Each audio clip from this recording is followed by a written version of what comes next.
একটা অপরাধ করার পর যখন লজ্জা হয়, নিজেকে নিজে ভৎসনা করে আমি কি করলাম, কাজটা তো আমি অন্যায় করে ফেলেছি, ভুল হয়েছে, আমি তো গুনাহ করে ফেলেছি। ঈমান থাকলে তার ভিতরে অপরাধ বোধের অদৃশ্য দাহনে তাকে জ্বালাতে থাকে, আত্মসমালোচনা হয়।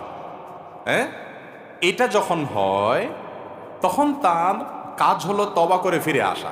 কিন্তু এই তওবাটা অনেক সময় ভেঙে যায়। তওবাটা যদি কেউ ধরে রাখতে পারে, এটার নাম তওবায়ে নাসুহা, খাঁটি তওবা। যে আমি একবার পাপ করেছি, এমন লজ্জিত হয়েছি, এমন অনুতপ্ত হয়েছে, এই ভুল আর জীবনে করব না, এইরকম প্রতিজ্ঞা করে ফেললাম এবং জীবনে আর ওই ভুল আমার দ্বারা হইল না, এরকম তওবা করলে সেটা হলো সবচেয়ে খাঁটি এবং পিওর আসল তওবা। আর আরেকটা তওবা আছে একটু দুর্বল তওবা। সেটা কোনটা? আমি পাপের কাজ করার পর ছেড়ে দিলাম, আবার পাপের কাজ হয়ে গেছে, শয়তান আমাকে কাত করে ফেলাই দিছে, তখন আমি আবার কি করব? তওবা করব। আমাদের অনেক ভাইরা আছেন, দ্বিতীয়বার তওবা করার সময় শয়তান এসে তাকে কানে কানে বলে যে তুই পাগল হইছস, একই অপরাধ, একই পাপ, একই গুনাহ কয়বার করে আল্লাহর কাছে মাপ চাবি, শরম হয় না তোর? শরম সৃষ্টি করে, এই শরমটা শয়তানের সৃষ্টি করে। এই শরমটা ইমানের অঙ্গ না, এটা কুফুরির অঙ্গ। সব শরম, সব লজ্জা ইমানের অঙ্গ না। যেই শরমে আপনাকে ভালো কাজ থেকে বাধা দেয়, সেই শরম ভালো না খারাপ?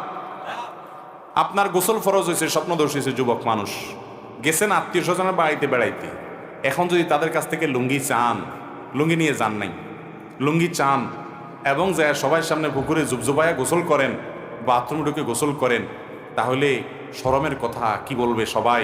হ্যাঁ, যে তার গোসল ফরজ হলো কেন, সবাই কি বলবে না বলবে, এই লজ্জার চোটে আপনি আর কিছু বললেন না, এমনি ফজর পড়ে ফেলাই দিলেন বা নামাজ পড়লেনই না, বাড়িতে আসি পরে পড়লেন। এই লজ্জাটা কি ইমানের অঙ্গ না কুফুরির অঙ্গ? যেই লজ্জা আপনাকে আল্লাহর নির্দেশ পালন করা থেকে দূরে রাখে, এই লজ্জাটা ইবলিসে সৃষ্টি করে। এই লজ্জা বর্জন করতে হবে। এখানে কিসের লজ্জা? আমি আল্লাহর ফরজ বিধান পালন করতে যাব, এখানে যদি লজ্জা শয়তান সৃষ্টি করে, সে লজ্জার মাথা ভেঙে দিয়ে করে ফেলতে হবে হিম্মত করে। এটা বলে সৎসাহস। সৎসাহস যদি দেখায় করতে পারেন, কে কি মনে করলে করুক, আমি ফরজ নামাজ তো ছাড়তে পারি না, আমার জীবন চলে গেলেও ছাড়তে পারি না, আল্লাহ আমাকে শাস্তি দিবেন, সেই জন্য আল্লাহর ভয়ে সমস্ত লজ্জার মাথা খেয়ে, এই অন্যায় লজ্জা, বেহুদা লজ্জার মাথা খেয়ে আমি যদি কাজটা করি, এটা হলো প্রশংসার দাবিদার। ঠিক না ভাই? ঠিক। একইভাবে আপনি এই জাতীয় লজ্জা যখন হবে, অন্যায় লজ্জা যখন হবে, যে লজ্জা আপনাকে গুনাহ করার পর তওবা থেকে দূরে সরাবে, ওই লজ্জা বুঝাবেন ইবলিস সৃষ্টি করতেছে। আল্লাহ তাআলার গুণবাচক নাম হলো ভাই তাওয়াব। কি নাম? তাওয়াব। তাওয়াব মানে কি? আল্লাহু আকবার। তাওয়াব মানে হলো যিনি রিপিটেডলি বান্দাকে ফরগিভ করেন, ক্ষমা করেন, বারবার ক্ষমা করেন, বারবার ক্ষমা করেন। বান্দা একবার ভুল করে মাপ চাইছে, আল্লাহ আবারও মাফ করেন, আবারও ভুল করছে, মাপ চাইছে, আবারও আল্লাহ মাফ করেন, বারবার মাফ করেন যিনি। দুনিয়ার মানুষ বারবার মাফ করে না। আল্লাহ তাআলা আরহামুর রাহিমিন, আল্লাহ তাআলা গফুর, আল্লাহ তাআলা সত্তার, আল্লাহ তাআলা গফফার, মহা ক্ষমাশীল, বারবার তওবা কবুল করেন। এই জন্য বান্দা যতবার তওবা করবে, আল্লাহ তাআলা কি করবেন? তওবা কবুল। তাহলে এটা যখন শুনছেন, এই যে সুবহানাল্লাহ পড়ে ফেলেছেন, তাহলে তার টেনশন নাই। এবার প্রতিদিন পাপ করবেন, প্রতিদিন তওবা করবেন, আল্লাহ যদি বারবার মাফ করে, অতএব টেনশন কি আর? কি বলেন? একজনের বাড়িতে একটা মলম আছে, সে জানে এই মলমটা এত কার্যকর মলম যে কোথাও কাটা গেলে, পোড়া গেলে, সেই পোড়া জায়গায়, কাটা জায়গায় এই মলম লাগাইলে সাথে সাথে রক্ত বন্ধ হয়ে যায় এবং ব্যথা ট্যাথা কমে যায়, ভালো হয়ে যায়। এই মলমটা তার কাছে আছে।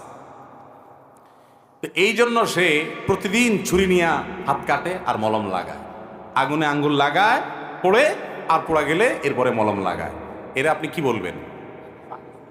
বেচারার মাথার দোষ আছে, ডাক্তার দেখানো দরকার। ঠিক না ভাই? ঠিক। আরে ভাই, মলম তো ভুলে কাটা গেলে, ভুলে পোড়া গেলে তখন লাগানোর জন্য। তুমি ঠান্ডা মাথায় ইচ্ছাকৃতভাবে এটা করে যদি তুমি মলম লাগাও, তাহলে তুমি অসুস্থ মানুষ।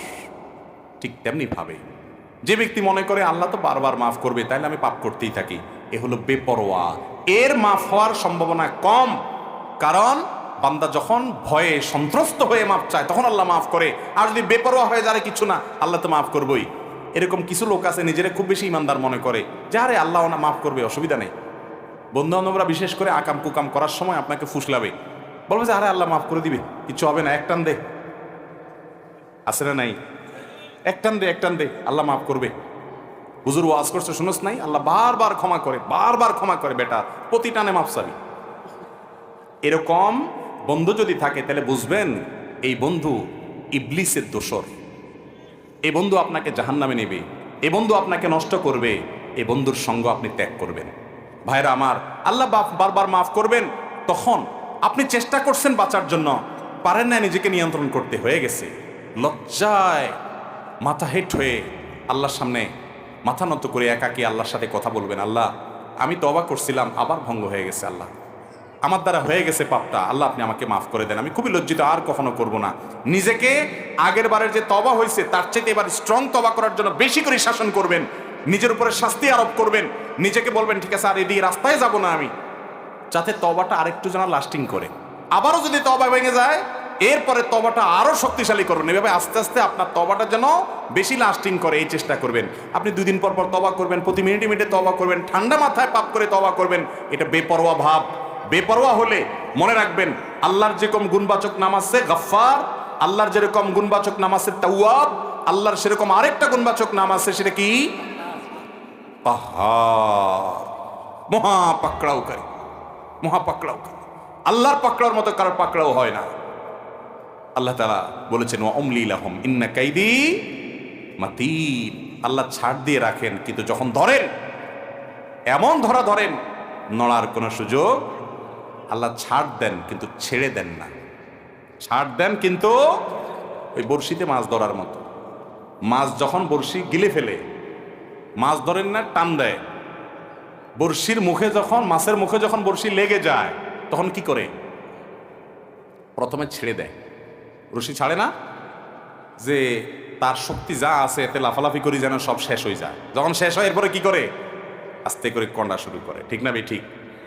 তো মাছ আলা যেরকম ছাড় দেয় কিন্তু একসাথে ছেড়ে দেয় না, আমার মালিকও ছাড় দেন কিন্তু ছেড়ে দেন না। ও অপরাধকারী ভাই আমার, আল্লাহ তাআলা ক্ষমাশীল, এই কথা শুনে বেপরোয়া হয়ে যায়েন না।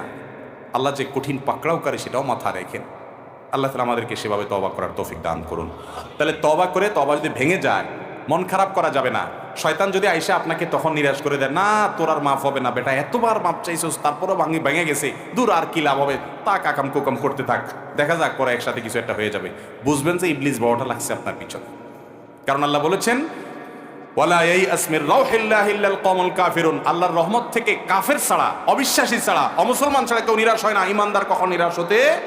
আল্লাহ বলেছেন লা তাকনাতু বির রাহমাতিল্লাহ, বান্দা আল্লাহর রহমত থেকে নিরাশ হয়ো না। আমাদের অনেক ভাইরা আছেন বলে এত পাপ করছি, এত অপরাধ করছি, এত মেয়ের সাথে হারাম সম্পর্ক করেছি, এত অন্যায় করেছি, আমার বোধহয় মাপটা আবার হবে না রে, সে নিরাশ হয়ে যায়। কেউ দাওয়াত দিল বলে না আল্লাহ মানে মাফ করবেন না। আল্লাহ বলেছেন তাদেরকে লা তাকনাতু মির রাহমাতিল্লাহ, ও পাপিষ্ঠ, যে নিজের প্রতি অনেক জুলুম করেছো, অনেক অবিচার করেছো, অনেক ক্ষতি করেছো, লা তাকনাতু, নিরাশ হয়েও না আল্লাহ